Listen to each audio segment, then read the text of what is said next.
हर हर महादेव, जय श्री राम।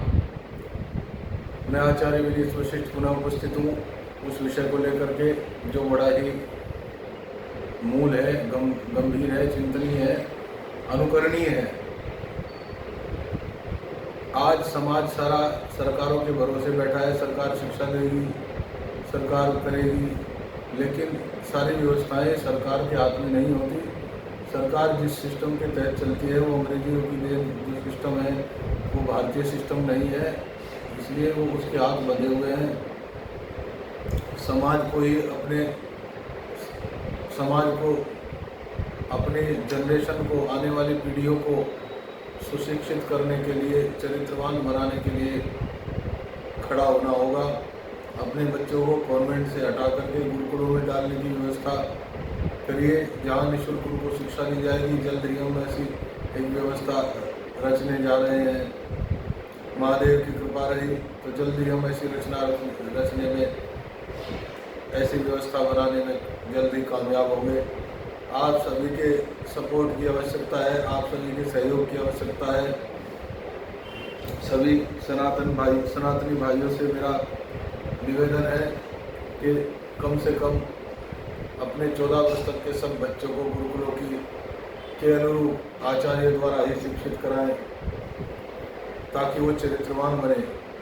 आपने देखा होगा आज बच्चे खूब पैसा कमा रहे हैं, खूब अच्छी नौकरी कर रहे हैं, लेकिन उनका चरित्र खराब हो चुका है। उन्होंने जिस कुल की मर्यादा को, जिस कुल के धर्म को गीता के प्रथम अध्याय में बताया गया है, जिसके नष्ट हो जाने से घर की स्त्रियां दूषित हो जाती है, स्त्रियों के दूषित होने से स्त्री सुदुष्टा सुवासनीय जायते वर्ण संकर का जन्म होता है, जिसका जन्म ही अपने कुल को नरक में ले जाने के लिए होता है। तो अपनी मान्यताओं के अनुसार अपने बच्चों को चरित्रवान बनाएं। चरित्रवान वो तभी होंगे जब तक, हमने बचपन में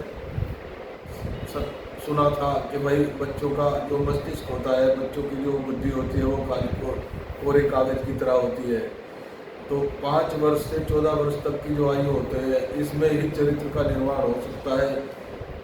5 वर्ष से 14 वर्ष तक के बच्चे को यदि हम कॉन्वेंट में भेज देंगे तो उसका जो माइंड सेट है, उसका जो चरित्र है, वो पूरी तरह से अंग्रेजियत से प्रभावित रहेगा। आपकी तरह ही उसको धर्म की तरफ ले जाइए, मंदिरों में ले जाइए, पूजा पाठ में ले जाइए, उसका मन वहाँ लगेगा ही नहीं। आप ये अपने आसपास अपने जीवन में अनुभव कर सकते हैं। तो जब तक हम बच्चों के चरित्र का निर्माण नहीं करेंगे, तब तक हमारा समाज, हमारी जनरेशन, आने वाली पीढ़ियाँ नहीं सुधर सकती। खूब चिल्लाइए, धर्म की रक्षा करो, धर्म की ये करो, सनातन धर्म की जय, ऐसा चिल्लाने से, कहने से रक्षा नहीं होगी। सब कह रहे हैं हिंदू जागो, हिंदू जागो। हिंदू जाग कर करे क्या, ये कोई नहीं बता रहा है। तो हमें सर्वप्रथम एकजुट होकर, मैं कहता हूँ कि पूरे देश में 100 करोड़ लोग हैं, क्या वो सरकार के भरोसे क्यों बैठे हैं? अगर वो 100 करोड़ लोग चाहें तो 1 रुपया भी रोज देंगे तो 100 करोड़ रुपए रोज ट्रस्ट में आएगा और एक तरफा गुरुकुलों की व्यवस्था होनी शुरू हो जाएगी। पैसे की भारत में भारतीयों पे आज भी कोई कमी नहीं है। हजारों लाखों रुपए दे करके इंटर तक की पढ़ाई कराते हैं, लेकिन उस इंटर तक की पढ़ाई का कोई औचित्य नहीं है। 14 वर्ष तक के अपने बच्चों को गुरुकुलों में पढ़ाइए, उनके चरित्र का निर्माण कराइए। जब वो समाज में जाएंगे, एक ऐसे अद्भुत समाज का निर्माण करेंगे जिसकी हम परिकल्पना करते हैं, हमारे ऋषियों ने जो बताया है। तो हम एक ऐसे ट्रस्ट का निर्माण करने जा रहे हैं जिसमें आप अपने इच्छानुसार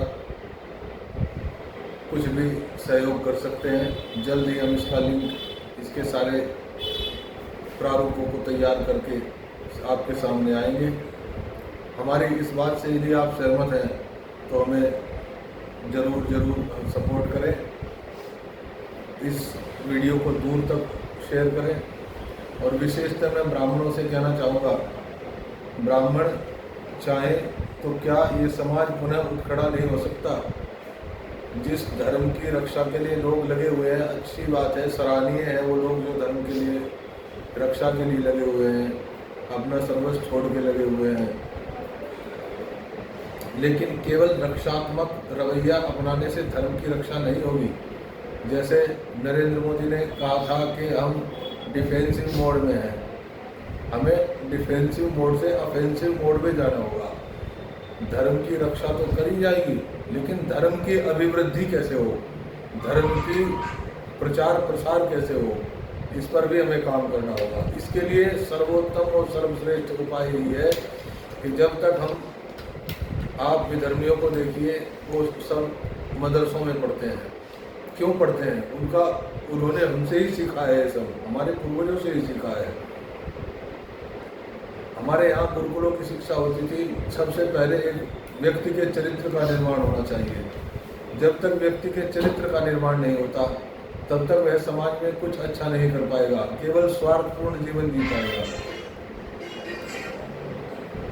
तो व्यक्ति को सर्वप्रथम अपने संतानों को चरित्रवान बनाना होगा। उसके लिए सर्वश्रेष्ठ है गुरुकुल व्यवस्था, जिसमें वर्ण आश्रम के अनुकूल सभी हिंदू सनातनी बच्चों को कम से कम 14 वर्ष तक शुरुआत की जाए, जिसको हम प्राइमरी शिक्षा कहते हैं, कक्षा 8 तक। वहाँ तक गुरुकुल व्यवस्था आचार्यों के द्वारा गुरुकुल व्यवस्था से उनको 14 वर्ष तक धर्म की शिक्षा, संस्कृत बोलना लिखना पढ़ना, अंग्रेजी लिखना बोलना पढ़ना, हिंदी लिखना बोलना पढ़ना, अथवा अपने एक प्रादेशिक भाषा जो उसकी मदर लैंग्वेज है, मातृभाषा है, उसको सीखना पढ़ना बोलना, ये सारी चीज़ें सिखाने के बाद उनको वेद, उपनिषद, धर्मशास्त्रों की सारी शिक्षा दी जाए। 14 वर्ष तक का बच्चा ये कहीं भी बैठकर किसी भी ज्ञानी महाज्ञानी से, जो अपने आप को कहते हैं, किसी भी धर्मियों से कहीं भी बैठकर डिबेट करने में सक्षम हो सकता है। वो इसी विधा से हो सकता है। सारे भारत के व्यक्तियों को, नागरिकों को इसके लिए सजग होना पड़ेगा, इसके लिए तैयार होना पड़ेगा, जागरूक होना पड़ेगा। केवल अपने जीवन को स्वार्थ में तरीके से जी लिया, लेकिन क्या अपनी संतानों को हम इन भेड़ियों के हाथ छोड़ सकते हैं? हमें उन्हें सशक्त बनाना होगा। गुरुकुलों में शास्त्र की विद्या के साथ साथ शस्त्र विद्या की भी व्यवस्था रहती थी। वे सारी विधाएं हमें अपनानी होगी। हमें राजनीतिक शिक्षा, सामाजिक शिक्षा, नैतिक शिक्षा, हर तरह की शिक्षाएं, समाज में गुरुकुलों के माध्यम से अपनी संतानों को देनी होगी। तभी हमारा समाज सशक्त हो पाएगा। धर्म के ऑफेंसिव मोड से हमें डिफेंसिव मोड से ऑफेंसिव होना होगा। वो हम तभी हो सकते हैं जब हमारा हर बच्चा अपने धर्म को मूल से लेकर के ऊपर तक सब तरह से जाने, हर पहलू को, धर्म के हर पहलू को समझे। केवल हिंदू हिंदू चिल्लाने से कोई धर्म की रक्षा नहीं हो रही है। हिंदू जागो, ठीक है, जागने की बात करें, लेकिन जाग कर करें क्या, ये कोई नहीं बता। हिंदुओं को एकजुट होना होगा। और आज हमने हिंदुत्व की सरकार बना ली है। पिछले 10, 12, 13 वर्षों से जो बनी हुई है, 2014 से लेकर के आज 2025 लगभग 11 वर्ष, 11.5 वर्ष होने को आए हैं। हिंदुओं ने अपनी सरकार भी बना ली है, लेकिन केवल सरकार को वोट देना और सरकार बनाने का यही दायित्व नहीं है। इस तक हमारा दायित्व समाप्त नहीं हो जाता। हमें चाहिए कि सरकार अपनी बनने के बाद हम सरकारों के द्वारा सरकारों को दबाव बनाए। सरकार अपने सांसद विधायकों से जाकर के हफ्ते में एक बार इकट्ठे होकर, एकजुट होकर जाकर उससे मिले।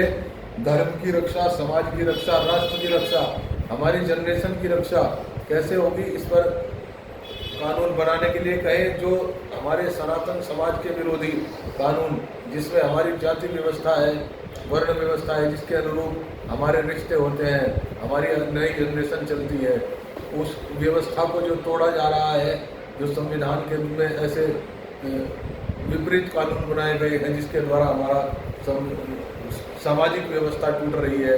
आज लड़के लड़कियों की शादी नहीं हो रही है। प्रत्येक वर्ण आदि में सभी परेशान हैं। 30-35 साल का लड़का लड़की हो रहे हैं, 40-40 साल के उनके विवाह नहीं हो रहे हैं। हमें जो है लोगों ने बताया, दिमाग में हमारे ठूस दिया कि जाति व्यवस्था, जातिवाद छोड़ो। हम जातिवाद के समर्थक नहीं हैं, परंतु जाति एक व्यवस्था है समाज की और इस सच्चाई को सब स्वीकारते हैं, सबको पता है। लेकिन राजनीतिक लोगों ने हमें तोड़ने के लिए, मरोड़ने के लिए, हमारे समाज को विखंडित करने के लिए जातिवाद का शब्द, जातिवाद का जहर घोल रखा है। हमारे यहाँ कोई जातिवाद नहीं है। हर व्यक्ति जानता है अपने जाति से ही, अपने कुल धर्म के अनुसार ही हम अपना विवाह करते हैं, अपने बच्चों बच्चियों का विवाह करते हैं। इससे हमारा DNA सेफ रहता है, शुद्ध रहता है, पवित्र रहता है और हमारी वंश परंपरा, जिस वंश परंपरा में हमने जन्म लिया है वह सुरक्षित रहती है। तो हमें जातिवाद नहीं फैलाना है, केवल जाति के जो व्यवस्था है उस व्यवस्था के अनुरूप अपने कानूनों को बनवाना है। यह भी हम भारतीयों का ही कर्तव्य है, यह भी हमें करना चाहिए। अपने सांसदों विधायकों से सबसे जाके मिलो, उनसे कानून बनाने की बात कहो, सनातन विरोधी कानूनों को खत्म करने की बात कहो। जो पुलिस व्यवस्था अंग्रेजों का पुलिस एक्ट चला हुआ है, जो न्याय व्यवस्था अंग्रेजों की चली हुई है, जो हमारी शिक्षा व्यवस्था अंग्रेजों द्वारा दी गई कॉन्वेंट की, वो सब समाप्त करने के लिए अपने विधायकों सांसदों से ऊपर दबाव दो, उनसे मिलो और समाज को इसके लिए आगे आना ही होगा। हर जगह इसकी चर्चा करें, सब लोगों में चर्चा करें, फेसबुक पे, अपने सभी सोशल मीडिया प्लेटफार्मों पर इसकी चर्चा करें, लोगों में चर्चा करें, ताकि इसके लिए लोगों को तैयार किया जा सके, लोग तैयार हों, इसके लिए खड़े हों, एकजुट हों। वरना राजनीति के भरोसे हम अपने समाज को खोते जा रहे हैं, हमारा समाज नष्ट होता जा रहा है, विखंडित होता जा रहा है, विधर्मी हम पे हावी होते जा रहे हैं। हमें अब देर करने की आवश्यकता नहीं है। जल्द से जल्द हमें समाज को जोड़ने के लिए, समाज को विस्तृत करने के लिए, धर्म को बचाने के लिए, राष्ट्र को बचाने के लिए एकजुट होकर के एक आवाज़ में, एक स्वर में हर तरह से लड़ना होगा। हर व्यक्ति अपने जीवन में कुछ न कुछ लड़ाई लड़ता है, तो हमें अपनी लड़ाई स्वयं चुननी होगी और उस लड़ाई को लड़ना होगा। हमें धर्म की रक्षा करनी होगी, गुरुकुल आचार्यों के माध्यम से अपनी संतानों को चरित्रवान बनाना होगा। इसके लिए हमें जो ट्रस्ट का निर्माण करने जा रहे हैं, जल्दी उसको लेकर के हम आपके सामने आएंगे। उसमें भरपूर सहयोग करें और उसका पूरी तरह से ट्रांसपेरेंसी के साथ एक वेबसाइट बनाई जाएगी। उस वेबसाइट में जाकर के कोई भी चेक कर सकता है कितना पैसा कहाँ से आया, किसने दिया, कैसे दिया। वो सारा एक भी रुपया उसमें बर्बाद नहीं होगा।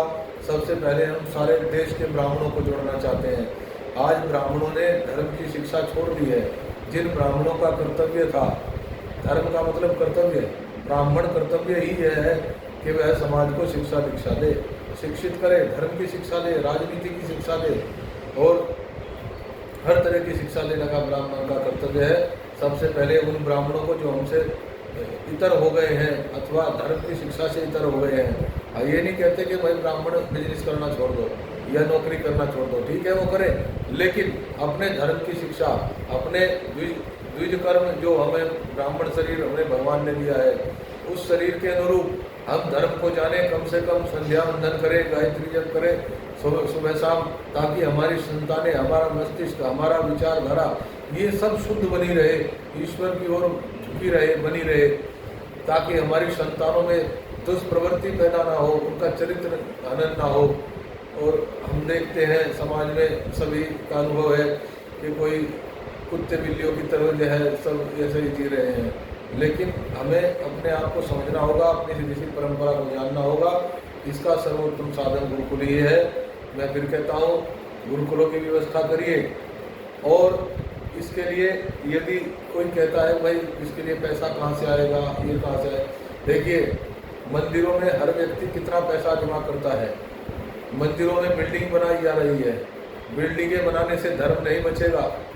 सोमनाथ के मंदिर को 17 बार लूटा था मोहम्मद गौरी ने, वहाँ हीरे जड़े थे, तो वे हीरे किस काम आए?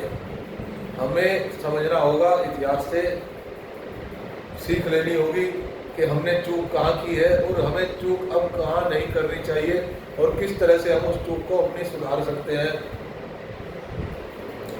इसके लिए जितने भी मंदिरों में आप जो कुछ भी देते हैं, अपने आसपास जितने बड़े बड़े मंदिर हो वहाँ मंदिरों में जाइए, ट्रस्टियों से मिलिए, उनसे कहिए कि यहाँ गुरुकुल की व्यवस्था की जाए, स्कूल की व्यवस्था की जाए जो गुरुकुल पद्धति से चले, जिसमें 5 वर्ष से लेकर 14 वर्ष तक के बच्चों को गुरुकुल पद्धति से उनके चरित्र निर्माण हेतु भेजिए, कॉन्वेंट से हटाइए।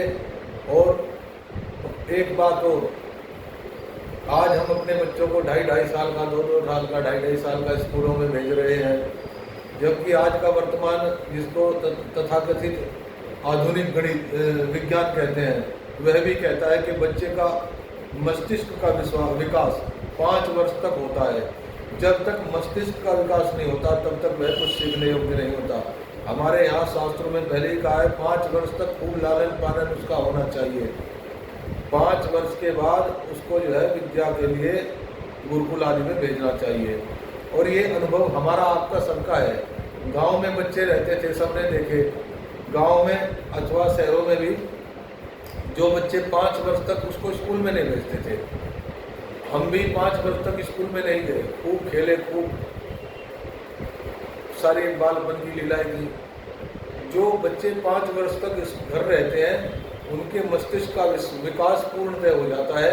और जब वो 5 वर्ष के बच्चे 6ठे वर्ष में प्रवेश करते ही स्कूलों में दाखिल होते हैं तो खेलते खेलते जाते हैं, बिना रोए खेलते खेलते स्कूल से पढ़ के आते हैं। और जब पढ़ते हैं तो बड़ी उत्साह के पूर्वक पढ़ते हैं, वहाँ उनको कोई कष्ट नहीं होता। उसके विपरीत 2.5 साल के बच्चे को यदि हम स्कूल में भेज देते हैं, वहाँ रो के दब्बू हो जाता है, उस पर किताबों का बोझ लग जाता है, पढ़ाई का बोझ, उसके मस्तिष्क का विकास रुक जाता है। तो 5 वर्ष से पहले अपने बच्चों को स्कूल में कतई ना भेजें। 5 वर्ष जब वो पूरे कर लें तभी गुरुकुल में उनका प्रवेश कराएं, कॉन्वेंट से अपने बच्चों को बचाएं। वरना कल को आपकी ज़िंदगी तो बीत गई है, लेकिन इस भारत को, इस भूमि को, इस जनरेशन को, इस आने वाली पीढ़ियों को आपको ही बचाना है। ये हर भारतीय की जिम्मेदारी है। इस जिम्मेदारी को यदि तुमने न निभाया तो तुम्हें तुम्हारी पितर, जिन पितरों के लिए आप दिन रात पूजा करते हो, जिन देवताओं को आप पूजा करते हो, वो कभी तुम्हें फलित नहीं होंगे, वो कभी तुम्हें आशीर्वाद नहीं देंगे, सदैव तुम जो है नरकगामी होंगे।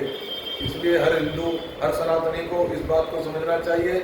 सबसे पहले ब्राह्मणों को सपोर्ट करें, ब्राह्मणों को सपोर्ट करके फिर मंदिरों में ऐसी व्यवस्थाएं बनाएं, आसपास मंदिरों में ऐसी व्यवस्थाएं बनवाएं, वहाँ स्कूल चले, निःशुल्क चले और वहाँ आप दान दीजिए, जो दे सकते हैं वहाँ गुरुकुलों में दीजिए। आप मंदिरों में बिल्डिंगें बनाने के लिए दान मत दीजिए। मंदिरों में सब कमेटियाँ बना करके बैठे हैं, वो सब बंदर बांट कर रहे हैं उस धन को, उससे कुछ नहीं होने वाला। ये हिंदू समाज की क्षति हो रही है। मेरा किसी से कोई व्यक्तिगत बैर नहीं है, किसी भी कमेटी से, किसी भी किसी से मेरा कोई व्यक्तिगत बैर नहीं है। लेकिन हम जब सारे समाज की चिंता करते हैं तो तब हमें यही पहलू मिलता है कि हम, आपने देखा होगा कि मंदिर कई कई स्कूल में सत्यनारायण शिशु मंदिर आदि करके मंदिर हैं, तो ये मंदिर शब्द कहाँ से आया? मंदिरों में ही शिक्षा दी जाती थी। मंदिर जो है शिक्षा का घर थे। वहीं जो आता था दान के द्वारा निःशुल्क सभी बच्चों को निःशुल्क शिक्षा दी जाती थी गुरुकुल बना करके। तो इस बात पर गौर करें। मेरा सभी से पुनः निवेदन है, हाथ जोड़कर निवेदन है कि सभी हमारे इस चैनल फेसबुक पेज को सपोर्ट करें, हमारे यूट्यूब चैनल को लाइक शेयर करें और इसमें हमें पूरी तरह से सपोर्ट करें। जल्द ही हम इसकी सारी व्यवस्थाओं को बना करके आएंगे। पहले हमें आपकी सपोर्ट की आवश्यकता है। हम कहते हैं कि चलो हमसे कोई सहमत नहीं है, कम से कम ब्राह्मण समाज तो हमसे सहमत होना चाहिए, जिसको इन चीज़ों का पता है, जो सारी चीज़ें समझता है, सक्षम है करने में भी। आज अगर 20 करोड़ 25 करोड़ भी ब्राह्मण अगर पूरे देश में है, तो अगर वो 25 करोड़ ब्राह्मण भी अगर 1 रुपया रोज भी निकाल ले मात्र, तो 25 करोड़ रुपए रोज आ सकते हैं। उन 25 करोड़ के द्वारा क्रमवाइज हर देश, हर शहर, हर एक बड़े महानगर, छोटे नगर, कस्बा, गांव में अथवा जहाँ व्यवस्था होगी, सब जगह गुरुकुलों की व्यवस्था हो सकती है और हम अपने बच्चों को निःशुल्क पढ़ा सकते हैं। आज एक बच्चा पैदा होने के बाद व्यक्ति कहता है कि मैं उसको कैसे पढ़ाऊंगा, उसके ऊपर बर्डन रहता है फीस का, उसके कपड़ों का, आदि आदि सबका, सब जानते हैं, इससे परिचित भी है। तो जब हम गुरुकुलों की व्यवस्था से निःशुल्क हर बच्चे को पढ़ाएंगे तो वो बर्डन जाता रहेगा, तो आगे संतान भी होगी। 5 वर्ष का होते ही जब बच्चा गुरुकुल में चला जाएगा तो आगे नई संतानें होंगी, वो भी चली जाएंगे। ऐसे हम अधिक से अधिक संतानें भी पैदा कर सकते हैं और अपनी घर की स्त्रियों को भी संभालें, उनको भी सही शिक्षित करें। उनकी कोई गलती नहीं है, उनको आज समाज कह रहा है ऐसा कर रही है वैसा, ये जैसी उनको शिक्षा मिली है वो वैसा ही करेंगी। हमने उनको कॉन्वेंट में पढ़ाया अपनी बच्चियों को, तो वो ऐसा ही रिएक्ट कर रहे हैं समाज में आकर। हमें कम से कम 14 वर्ष तक हर बच्चियों के चरित्र को बनाना होगा, उसके लिए प्रयास करना होगा। थोड़ी विरोध सब होगा, सब कुछ होगा, विरोध भी करेंगे, हिंदू भी विरोध करेंगे और भी धर्मी तो लगे हुए हैं, हमारी मनु संहिता को रोज जलाते हैं। लेकिन एक हिंदू मुझे ऐसा नहीं मिलता जो मनु संहिता की बात करता हो, मनु संहिता के अनुसार कानूनों की बात करता हो। समाज राजनीति में जो कानून बने हैं वहाँ उन कानूनों को इम्प्लीमेंट करने की, उनको चलाने की, उनको रखने की, उनको बनवाने की बात करता हो। तो हमें अपने धर्म को समझकर अपने धर्म के अनुरूप चलना होगा, वरना हमें भगवान भी नहीं बचा सकता। लोग कहते हैं कि भगवान देखेगा, भगवान देखेगा। अगर क्या कश्मीर में कितने मारे गए, क्या भगवान ने देखा? क्या कश्मीर में सिद्ध मंदिर नहीं है? क्या अफगानिस्तान में मंदिर नहीं थे जहाँ से हमें काट के मार के भगा दिया गया? और ताज़ा, सबसे ताज़ा तो ये कश्मीर का उदाहरण है। सब पूरा भारत जब विद्वत्ता के लिए पढ़ने कहीं गुरुकुलों में जाता था तो काशी जाता था। सर्वश्रेष्ठ काशी नगरी विद्वानों की नगरी रही है। और लेकिन जब काशी का बच्चा जाता था पढ़ने के लिए वो कश्मीर जाता था। कश्मीर कश्यप ऋषि की भूमि है।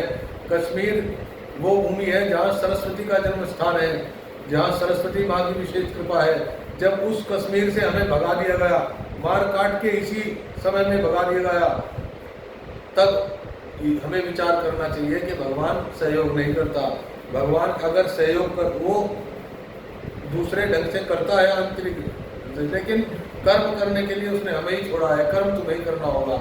जैसे गीता में अर्जुन को कृष्ण कहते हैं कि करने वाला तो मैं हूँ सब कुछ, लेकिन करना तुझे, दिखावे में तुझे ही करना होगा, निमित्त तो तुझे बनना होगा। अगर ऐसा होता कि भगवान देख लेंगे, कोई बात नहीं, जिसने जो करा, तो फिर गीता में भगवान उसको लड़ने के लिए क्यों कहते हैं अर्जुन को कि तू नहीं लड़? वो भी कह रहे थे कि कोई बात नहीं, तेरे भाई हैं, कोई बात नहीं, ले लिया, ले लेने दे, चुपचाप बैठ, भगवान देखेगा। वो भी कह रहे थे, लेकिन नहीं, उन्होंने कहा कि धर्म माने कर्तव्य पथ पे आपको आगे बढ़ना ही होगा और ये तेरा कर्तव्य है, इस कर्तव्य को तुझे करना ही होगा। गीता में सार में हमें झूठ सिखाया गया है कि भगवान जैसा हुआ अच्छा हुआ, जो हो रहा है अच्छा हो रहा है, आगे भी अच्छा होगा, ये झूठ फैलाया गया। अगर ऐसा गीता का अर्थ होता, गीता का सार अगर यदि ये होता तो भगवान उसको लड़ने के लिए क्यों कहते? लेकिन भगवान वो बार बार कह रहा है ये मेरे भाई हैं, ये गुरु हैं, मैं इनको कैसे मारूं, मैं इनको मार के कल्याण कैसे प्राप्त करूंगा, मैं तो नरकगामी होऊंगा, तरह तरह से विलाप कर रहा है अर्जुन। लेकिन भगवान फिर भी उसको यही धर्म की शिक्षा दे रहे हैं कि नहीं, तुझे लड़ना होगा, ये अधर्म ही है, अधर्म के खिलाफ तुझे खड़ा होना ही होगा। इनकी मृत्यु, ये तो सब मरे खड़े हैं, केवल निमित्त तुझे बनना है। तो यदि ऐसा रहा होता कि जैसा हुआ अच्छा हुआ, वर्तमान अच्छा हो रहा है, आगे अच्छा होगा, अगर ऐसा गीता का सार होता तो भगवान उसको क्यों लड़ने के लिए कहते? तो हमें समझना होगा, हम ये ना समझें कि भगवान देखेगा, भगवान करेगा। हमें एकजुट होकर एक साथ एक मुट्ठी की तरह काम करना होगा, तभी हमारा समाज, हमारी जनरेशन, हमारा धर्म, हमारा आने वाली पीढ़ियाँ, हमारा देश, ये मिट्टी, ये धरती, या इसको बचा पाओगे। तो इसके लिए हमें प्रयासरत होना होगा। बहुत मैंने आज आपका समय लिया, इसके लिए जो भी हमसे जुड़े बहुत मैं उनका आभार व्यक्त करता हूँ। और हमारे इस फेसबुक पेज को दूर तक शेयर करें, हमारी बात को दूर तक शेयर करें और हमें सपोर्ट करें। जैसे सपोर्ट कर सकते हैं वैसे सपोर्ट करें। ज़रूर हमारे YouTube चैनल को भी लाइक शेयर करें और वहाँ भी जो है आप सपोर्ट कर सकते हैं। जल्दी हम इसके सारे लिंक आपको जो है देंगे। फिलहाल आप जो है हमें पेज के अनुसार स्टार इत्यादि दे करके जो भी विधाएँ फेसबुक आदि की या यूट्यूब आदि की होती हैं उसके द्वारा हमें सहयोग करें। सभी को जय श्री राम, हर हर महादेव, नमस्ते।